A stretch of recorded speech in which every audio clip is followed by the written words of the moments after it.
Bonito, né?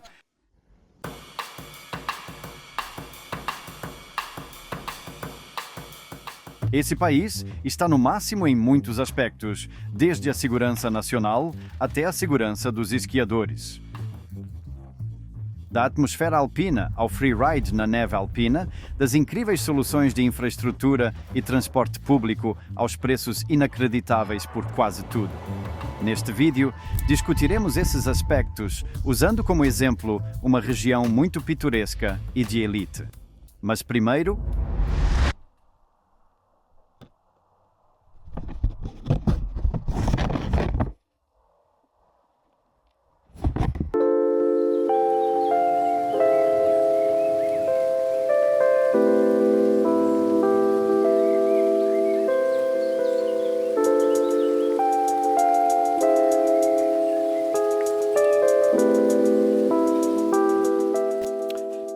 todos os tipos de introduções sobre fazer café são um pouco clichê no YouTube, mas queria destacar que neste inverno, mesmo tendo a oportunidade de ir para as montanhas, apreciei mais do que nunca a chance de tomar um café na minha cozinha em Kharkiv.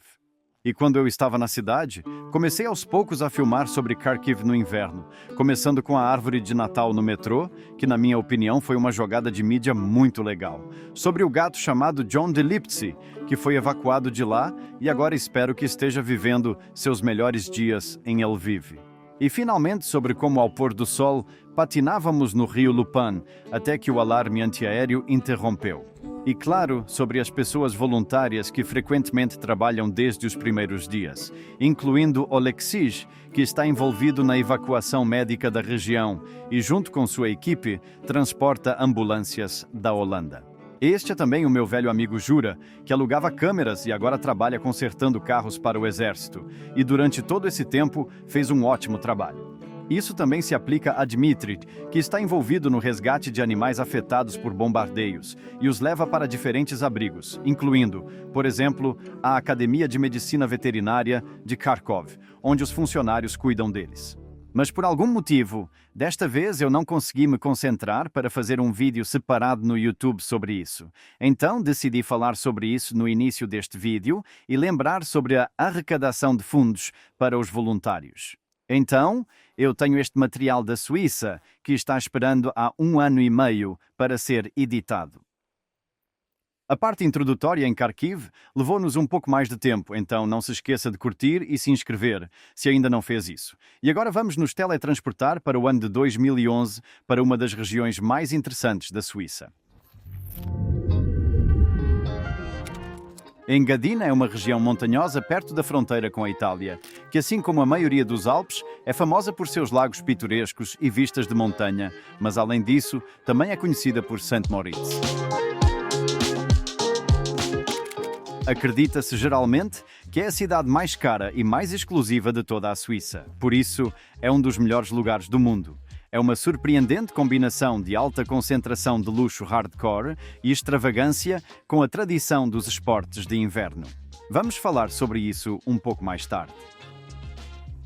Mas vamos começar não pela cidade em si, mas por sua principal atração natural, um grande e belo lago com o mesmo nome. Não é o maior do vale, mas certamente o mais ativo em eventos. Por exemplo, no verão, o clube de iates local organiza corridas de iates de verdade. Fora da temporada, esta é uma ótima rota para caminhadas e quando a água congela o suficiente, instituições estatais especiais monitoram isso. A propósito, e você pode ver aqui um evento não menos elitista do que regatas de iate.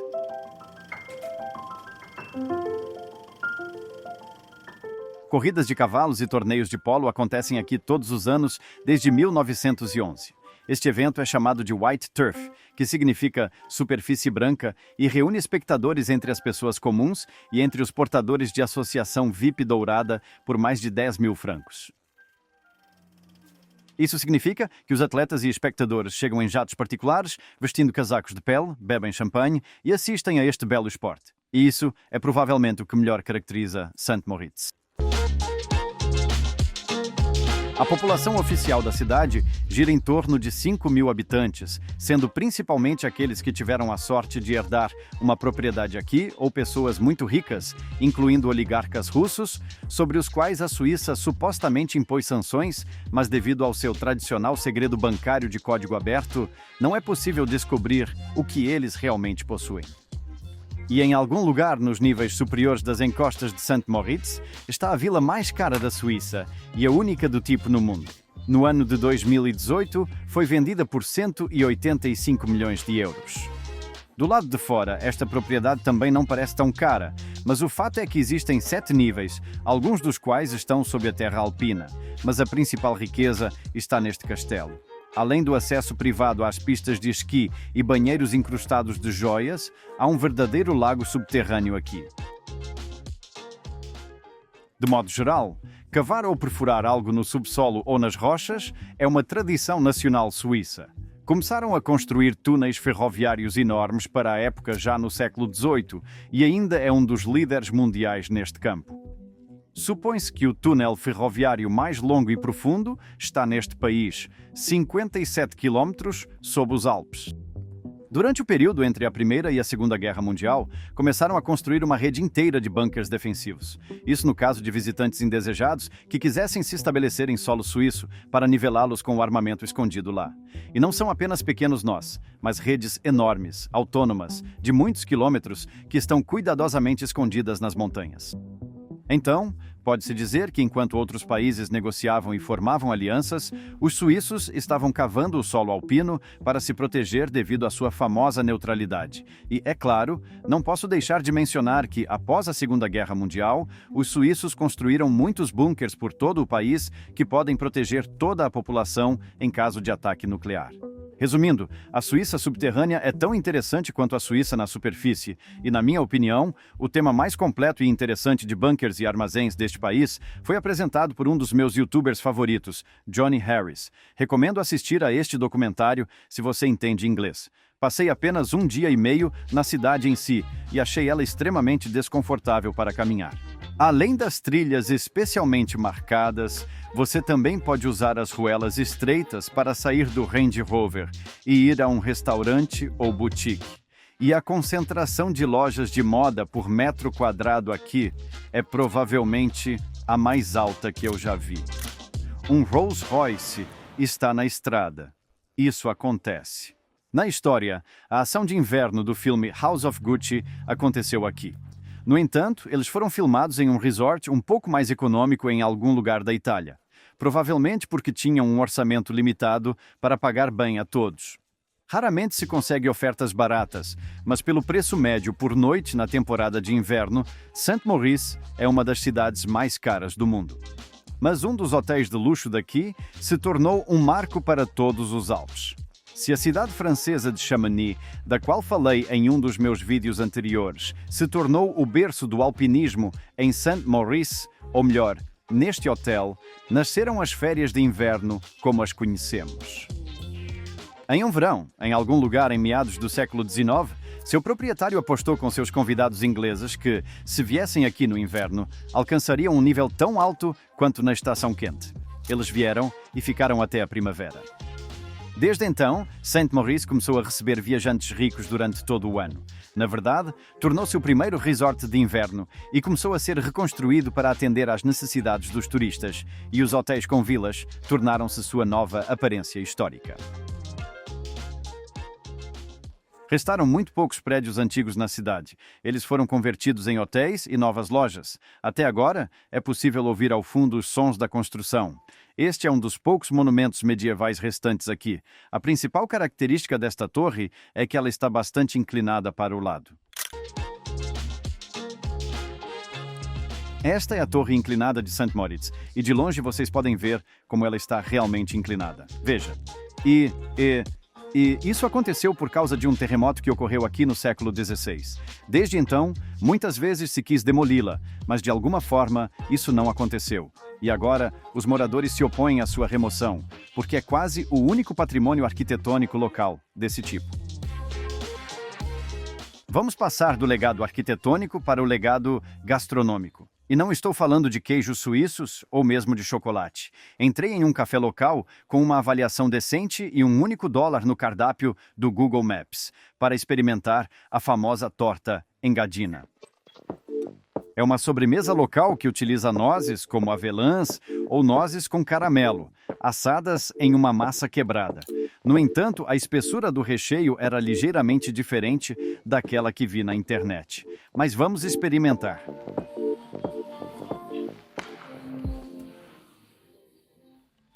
Cholera, isso é realmente delicioso. Então, como é que fica? Nozes com leite condensado cozido, que são vendidos em todas as confeitarias, mas não pelo preço suíço. Por que você não quer posar para uma foto com um garfo? O quê? Vamos esperar pela conta. 5,50. Não é tão doloroso quanto eu imaginava. Vamos dos doces aos esportes de inverno, em que Saint-Maurice também foi um dos pioneiros. Em 1928, a segunda edição dos Jogos Olímpicos de Inverno foi realizada aqui, novamente após Chamonix, e depois novamente em 1948. Na história, só existiram 3 cidades assim. Existem muitos locais esportivos históricos diferentes aqui. Alguns ainda estão em uso. O mais famoso e lendário deles é a pista de bobsleigh. Em primeiro lugar, é a mais antiga do mundo. Foi inaugurado em 1904. Em segundo lugar, é a única pista natural. Isso significa que a cada ano, após a queda de neve, ela é reduzida a 0. Portanto, os recordes de velocidade não são transferidos de uma temporada para outra, porque cada vez é um pouco diferente. Claro que turistas comuns não terão acesso à pista de bobsled. No entanto, você pode tentar patinar na pista de gelo olímpica.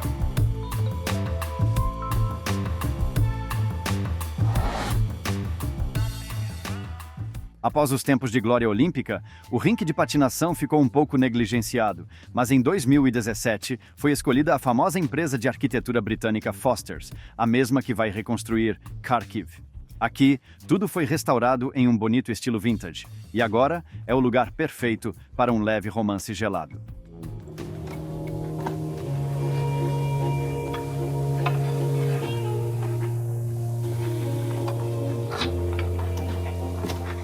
Em geral, se não é a felicidade olímpica definitiva, está muito perto. Experimentar essa felicidade no gelo custa 22 francos e decidi fazer esse investimento.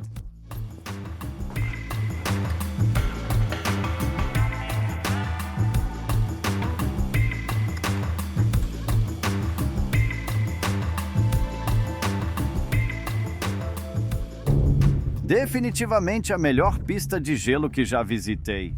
Um pouco melhor até que o rio perto da minha casa. Finalmente, há um enorme resort de esqui Corviglia acima da cidade.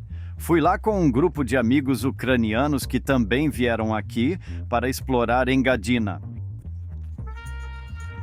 Começamos pela cidade de Celarina, que é famosa por estar muito perto de St. Moritz, e os apartamentos lá são muito mais baratos. Mesmo assim, sofremos um sério golpe financeiro.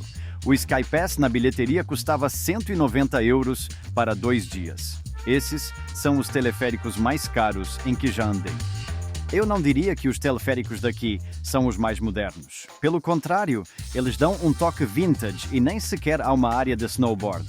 Tivemos que levá-lo para dentro, onde não há muito espaço de qualquer forma. Na estação, eles deram algo como uma capa para snowboard, então para não arranhar aquela maravilhosa nova cabine. À primeira vista, Corviglia não é muito diferente de outros resorts alpinos. Os mesmos 155 quilômetros de trilhas bem cuidadas, vistas incríveis ao redor e restaurantes pitorescos com comida cara. Mas se você olhar mais de perto, pode perceber que Corviglia não vem de tal família.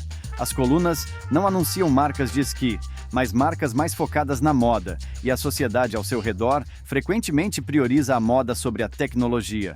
Por exemplo, em vez de capacetes, você pode ver aqueles chapéus de pele super seguros. E você pode perguntar: Vlad, o que você estava fazendo lá? A questão é que a maioria das pessoas de Belmont não gosta de andar fora de pista. Então aqui, alguns dias após as quedas de neve, você pode encontrar trilhas quase intocadas bem ao lado das pistas. Concordo, você não ganha esse tipo de bônus em nenhum passe VIP de esqui.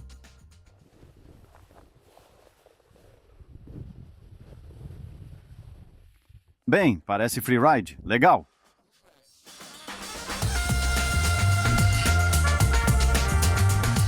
Que neve!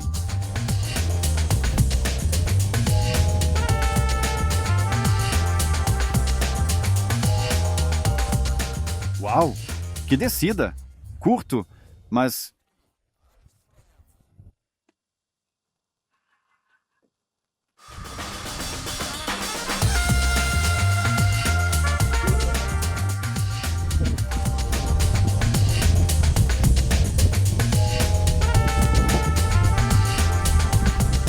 Ainda é difícil acreditar que passamos metade do dia com clima ensolarado, praticamente descendo de teleférico pelas encostas dos Alpes. Depois, nos sentimos um pouco mais confiantes e fomos a pé em busca de descidas mais longas e íngremes. E claro, essas buscas foram bem-sucedidas. Em resumo, naquele momento, tudo parecia um padrão de qualidade suíço para um dia de esqui. No entanto, isso não durou muito. Apenas 10 minutos atrás, estávamos descendo essa encosta, nos divertindo. Estamos subindo de novo e uma avalanche já desceu pela largura inteira da encosta. As montanhas mostraram naquela época que não devem ser subestimadas. E agora, gostaria de me concentrar mais em quão rapidamente os socorristas suíços agiram. Eles apareceram quase imediatamente no topo, na base da encosta, com 3 helicópteros para evacuar potenciais vítimas, e cães de serviço foram trazidos para farejar a neve em busca de pessoas que poderiam ter se enterrado na neve. Em poucas palavras, eles funcionaram como um relógio suíço e, claro, nos pediram para deixar a pista para não lhes dar mais trabalho. E, sinceramente, não tínhamos intenção alguma de fazer isso.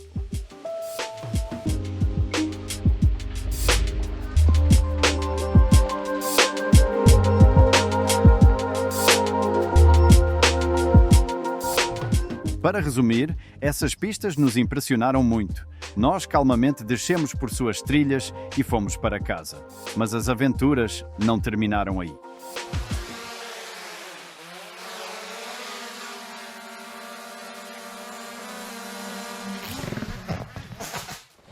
Eu queria voar com meu drone a caminho de casa, mas de um jeito inexplicável o drone virou no ar e caiu em algum lugar. Parece que um motor falhou. Sim, ele deve estar por aqui. De acordo com o mapa, ele está em algum lugar abaixo de mim.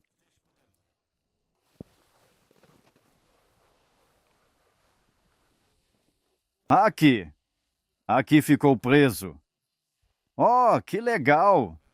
Ele realmente ficou preso ali. Sim, ele está bem. Como você está? Tudo bem? Nada permanente. Haha. Haha. Ainda bem que isso aconteceu no meio de Exist Stock e não em algum lugar na cidade ou em alguma estrada. Sim, claro que os drones são imprevisíveis.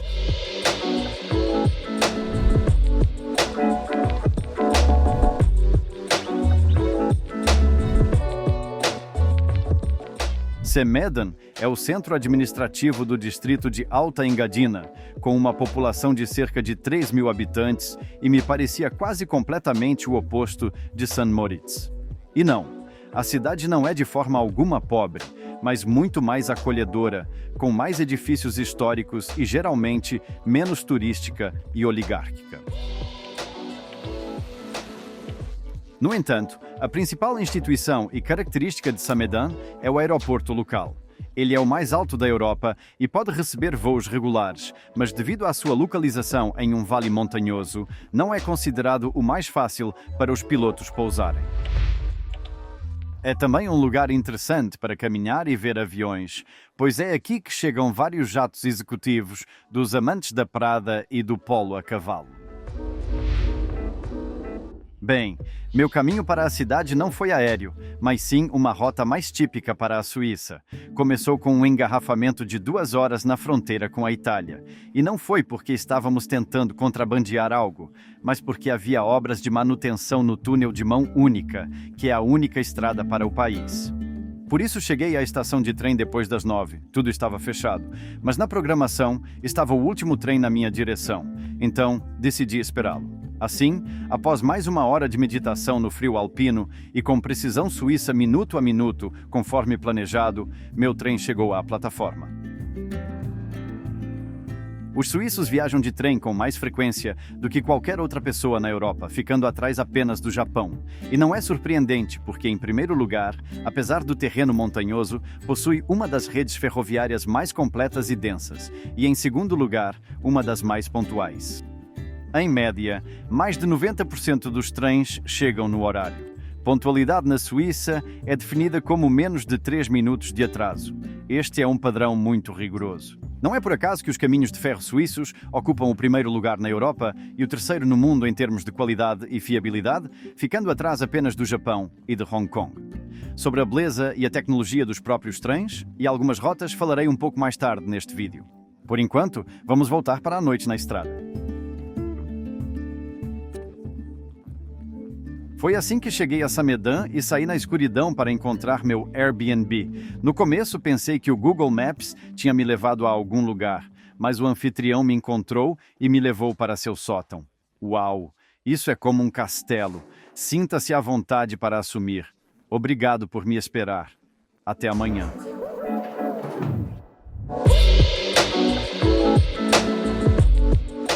Eu me mudei para um edifício alpino autêntico e maravilhoso e no início pensei que era um engano, pois na fachada está escrito restaurante. Esta é uma situação absolutamente típica, onde uma casa é ao mesmo tempo uma instituição, a casa do proprietário e quartos para turistas. No meu caso, eles estavam sob o telhado. E não é apenas um quarto no sótão, mas todo o Museu de Realizações da Economia Agrícola Suíça. Vou te mostrar. A primeira coisa que chamou a atenção foram os enormes sinos de vaca, conhecidos como Glockini. Esta é uma das tradições agrícolas suíças. Eles são geralmente feitos e gravados à mão e passados de geração em geração. Quanto maior o sino no animal, mais importante ele é para o rebanho. Claro, quanto mais alto, mais fácil é encontrá-lo na pista depois. Também li que essa decoração é um indicador do amor do dono pelos animais, mas é um pouco irônico que sua alça seja feita de couro bovino. E no sótão inteiro, se você olhar ao redor, há uma variedade de diferentes safras alpinas, alguns esquis antigos, máquinas agrícolas, utensílios. Os móveis são feitos exclusivamente de madeira, feitos à mão e extremamente autênticos.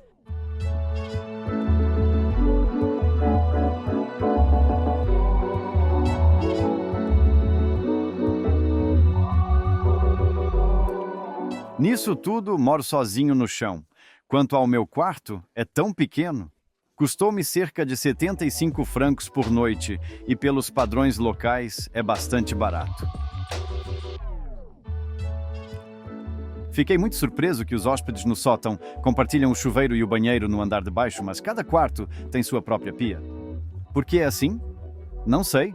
Mas é bastante conveniente. O quarto é bastante escuro porque a janela é bastante pequena para uma das maravilhosas paisagens suíças. Mas, atrás dessa pequena janela, quase nada acontece e reina um silêncio incrível, como se houvesse algum tipo de toque de recolher.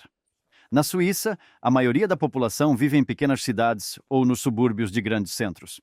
Em geral, este país não é conhecido por festas de carnaval muito animadas. No tempo livre, os locais ou ficam em casa ou estão em algum lugar nas montanhas. E, sinceramente, eu até gostei desse clima. E durante os meus 4 dias de estadia aqui, o único lugar que visitei foi o restaurante no primeiro andar do meu apartamento. Em termos de atmosfera, não fica atrás do sótão e funciona de acordo com o horário mais adequado para o ritmo desta cidade, abrindo de manhã e depois por algumas horas à noite. Estamos na parte italiana da Suíça, então o cardápio aqui é dominado por pratos italianos característicos. Isso é ravioli, e não são apenas pedaços de massa cozida com recheio, mas verdadeiras obras de arte gastronômica. Comi, por exemplo, ravioli com presunto local, nozes e algumas ervas alpinas desconhecidas, mas também custa quase tanto quanto uma obra de arte. 26 francos. E o que me lembro desses raviolis, mesmo agora, é mais um sabor agridoce, das mesmas ervas que se destacaram perfeitamente em toda essa peça gastronômica. Talvez não valha o preço, mas é muito bom. Por falar nisso, seria interessante conversar com o dono deste local, Dino. Dino e sua família são proprietários deste imóvel e dos raviolis há várias gerações. Considerando o fato de que nunca vi outros hóspedes por aqui, me perguntei se vale a pena se sentir confortável em uma região tão cara. E descobri que o sótão estava ocupado e, na temporada, há hóspedes suficientes nos restaurantes. Nós fechamos na primavera e no outono. Vocês vão fechar? Sim. E depois viajamos pelo mundo todo. Sim. É verdade. Sim. É a única fonte de renda que te permite viajar. Isso é ótimo. Durante uma dessas viagens, ele conheceu sua futura esposa, que mais tarde se mudou para cá vinda de Hong Kong. Essa enorme metrópole parece ser o completo oposto desta pequena cidade alpina. A única coisa que provavelmente tem em comum com a Suíça são os trens confiáveis e os altos preços dos alimentos. A Suíça está em segundo lugar no mundo em termos de custo de vida médio, logo após as Bermudas. No entanto, a esposa de Dino, cujo nome simplesmente me escapou da cabeça, se adaptou muito rapidamente à atmosfera e ritmo locais, bem como ao fato de que a única forma de lazer aqui são as montanhas e os lagos. Como uma local nos contou sobre vários lugares interessantes, fomos a um deles pela manhã.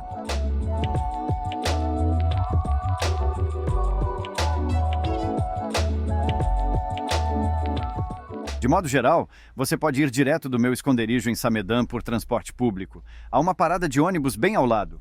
Horário aos minutos exatos. Suíça. O que você vai fazer? Mas vou sentir falta desses ônibus, porque... Andrés me pegou com sua van, que também trouxe o grupo com o qual fomos para Corvilha. Junto com ele, pretendemos agora explorar outra área de esqui, que é considerada a mais diversificada de toda Engadina.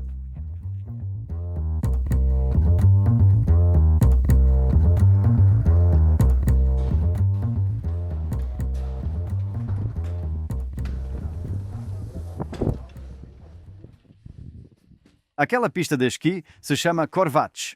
Não sei como os suíços pronunciam, mas é assim que se escreve. O mais importante é que este lugar me convenceu por várias razões. Primeiro, as vistas da estação superior de Corvatsch. A uma altitude de 3.300 metros, há uma vista magnífica do Vale de Engadin e do lago Silva Planersi. Por outro lado, talvez a melhor vista do cume de 4.000 metros Bernina, o pico mais alto dos Alpes Orientais. Em segundo lugar, a própria área de esqui em termos de comprimento total da pista é obviamente um pouco menor do que Corvilla. Mas além das pistas, aqui também está o famoso Corvatsch Park. É um dos maiores dos Alpes e uma de suas principais características é que é um dos primeiros da Europa a abrir para competições ou treinos após a temporada de verão, graças ao simples know-how suíço. É como um grande cobertor e o calor do sol não funciona sob o cobertor, então derreteu um pouco, mas não muito. Então estamos economizando muita neve. Então já se pode construir figuras em julho? Sim. Bem, em terceiro lugar, há condições incríveis para freeride nos teleféricos. O resort está localizado principalmente na encosta norte, o que ajuda a preservar e acumular a neve, e as pistas são bastante rochosas, o que as torna muito interessantes para quem gosta de saltar dessas pedras. Qual é o problema? Vocês estão presos, seus folgados. Este é um teste de QI. Se você não conseguir resolvê-lo, não está apto para freeride. Uhul! Yeah!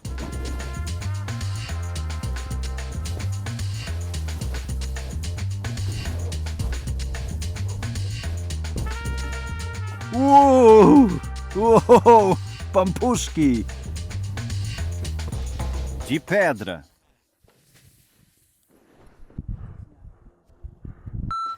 Porra, meio assustador. Vamos em frente. Uhul!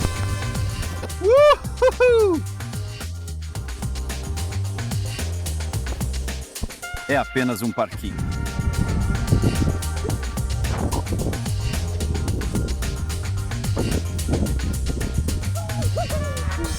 Uhul! Uau! Que fixe!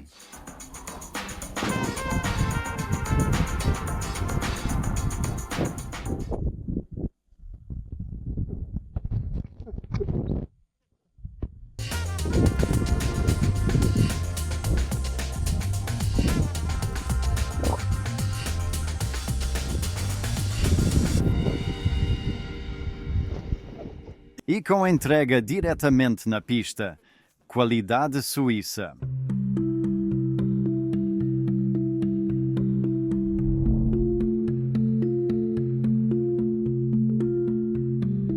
E voltando à estação superior de Corvates, não posso deixar de mencionar o maravilhoso restaurante panorâmico que se encontra lá.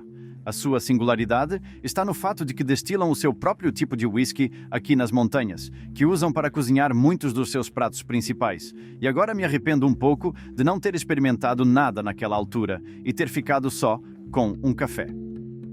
E penso que vale a pena mencionar o óbvio, que tanto o restaurante quanto o mirante na estação são simplesmente incríveis e de altíssimo nível.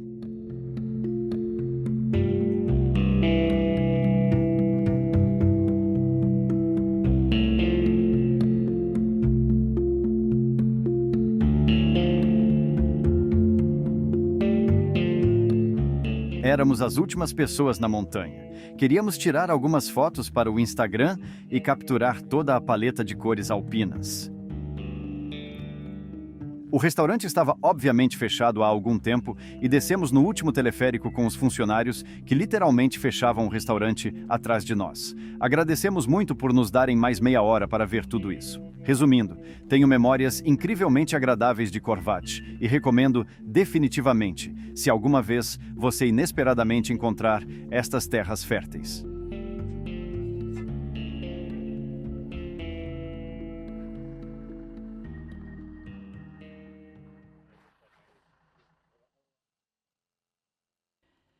Bem, vou deixar Saint-Maurice de uma das maneiras mais legais disponíveis, com o lendário Bernina Express. Esta famosa rota ferroviária foi inaugurada em 1910 para conectar Saint-Moritz à cidade italiana de Tirano e alcançar muitos pontos de controle importantes.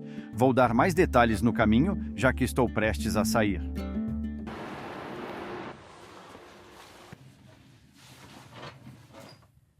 Custou-me 37 francos, 32 pelo bilhete de trem e mais 5 por um lugar nesse vagão panorâmico. E eu decidi não comprar online, mas ir à moda antiga. Fui ao guichê de bilhetes e pedi à senhora que me encontrasse o melhor lugar à janela.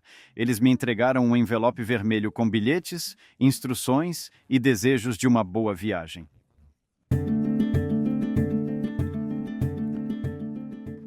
Simplesmente adoro trens. Tento usá-los sempre que possível e foi uma das melhores experiências que já tive. A propósito, muita gente diz que na Europa quase nunca verificam os bilhetes, mas na Suíça encontrei fiscais em ambos os trens. Com esse bilhete, matei 2 coelhos com uma cajadada só. Esta é uma rota de transporte público ativa e uma das principais atrações da região. A rota Bernina Express foi listada como Património Mundial da Unesco devido à sua complexidade de engenharia e beleza cênica. No mundo, existem apenas 4 rotas ferroviárias como esta. A viagem completa começa um pouco além de Saint-Maurice, na cidade de Chor. Passa por 196 pontes e 55 túneis. Para comparação, em toda a Ucrânia, há apenas 27 túneis ferroviários. O trecho mais conhecido dessa rota é o viaduto Landwasser, que é usado por muitos para ilustrar a Suíça. Infelizmente eu não o encontrei, mas Andries gentilmente tirou uma foto minha enquanto estava lá com seu ônibus. No entanto, passei pelo ponto mais alto e pitoresco da rota. É a passagem Bernina, a passagem mais alta da Europa, que é atravessada por uma linha ferroviária. Ver as montanhas, vales e lagos através dessas enormes janelas esféricas é a essência das minhas impressões turísticas da Suíça.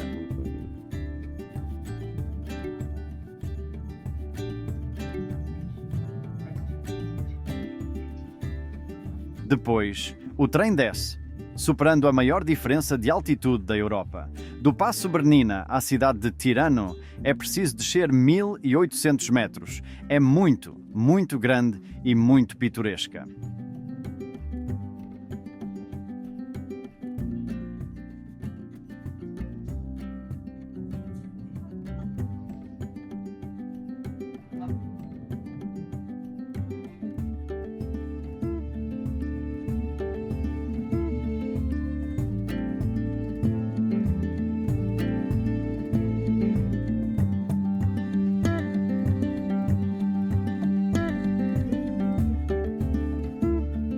Passei um total de 5 dias na Suíça e foi provavelmente uma das viagens mais satisfatórias da minha vida.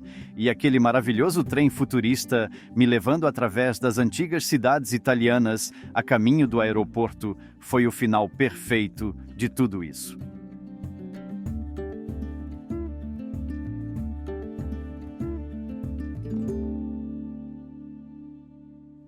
Recentemente, nos meus vídeos sobre diferentes países estrangeiros, gosto de levantar questões sobre o que poderíamos adotar deste ou daquele país. Mas a Suíça, em particular, não me parece ser o modelo mais adequado a seguir, porque a Suíça e a Ucrânia são, na escala europeia, países completamente opostos.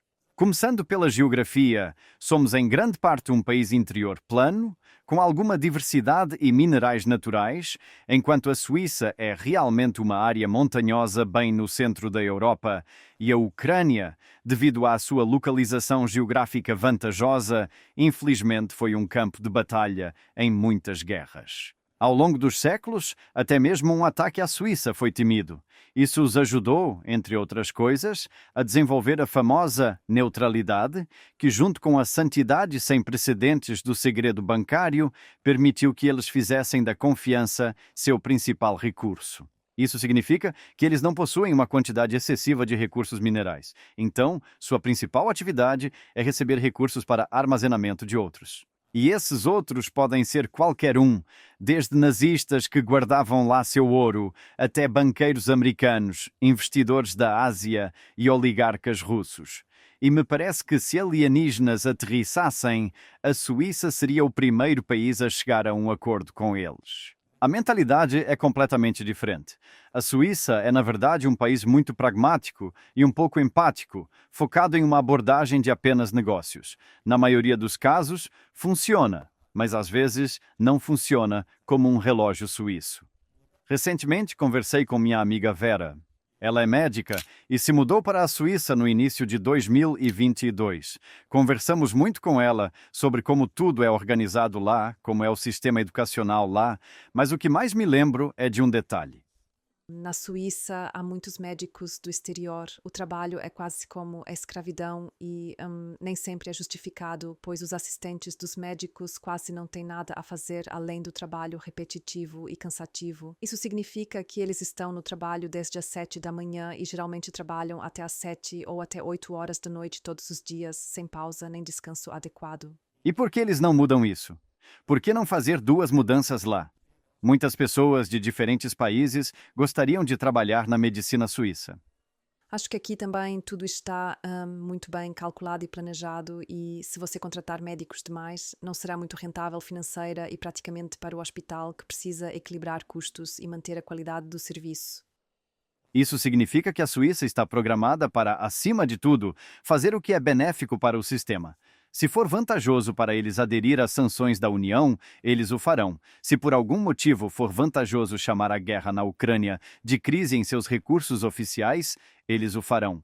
Em resumo, este país é muito estranho em muitos aspectos e muito maravilhoso em muitos outros. No meu vídeo sobre Zamonia, perguntei a vocês por que assistiram ao vídeo até o fim, o que lhes interessou nele, e recebi de vocês muitas observações muito úteis. E agora, gostaria de perguntar por que você assiste a todo tipo de vídeos de viagem e aventura no YouTube? O que você gostaria de encontrar neles?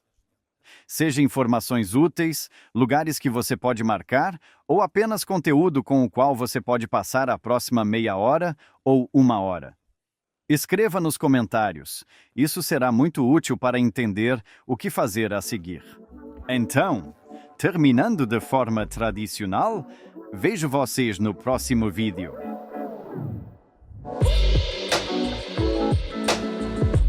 Estou gravando esta mensagem para vocês após os créditos finais e, ao mesmo tempo, estou partindo para uma nova aventura na neve. Não sei se haverá algo no YouTube e quando será, mas planejo publicar algo no Instagram. Como sempre, cuidem-se. Tchau!